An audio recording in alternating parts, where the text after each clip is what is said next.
नमस्कार, मैं आ चुका हूँ देवा डाई कटिंग में। तो देखो अभी काम बहुत मंदा है, तो किसी को सेटअप बनाना है तो डाई का दुकान नया खोलना है तो हम लोग का साथ संपर्क करें। डाई खरीदना है तो हम लोग का साथ संपर्क करें। नमस्कार, आप लोग का दोस्त देवा। देख सकते हो इधर चूरू में जो दुकान लगाया एकदम टेकाटेक लग रहे।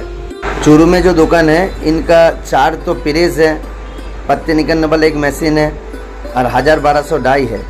तो एक नया सेटअप बनाने के लिए इतना चाहिए ही, कम से कम 500 डाई लेके दुकान डालना पड़ेगा। ठीक है, तो आप लोग का दोस्त देवा, किसी को भी ऐसा डाई का दुकान खोलना है तो हमारा साथ संपर्क करे। ये देखो 5 ग्राम का काम आया। Oh my God! Wow! अभी तो काम मंदा ही है, छोटा छोटा पर्ची है, छोटा काम है, 5 ग्राम 10 ग्राम लेके काम करना पड़ रहा है। নিঃসন্দেহে তুই ঠিক কথা বলেছিস। নমস্কার, আমি তোমাদের বন্ধু দেবা। যদি কারো ডায়ের কারিগর লাগে, যদি কারো ডাই লাগে, কেউ যদি নতুন দোকান করতে চাও আমার সাথে যোগাযোগ করবে।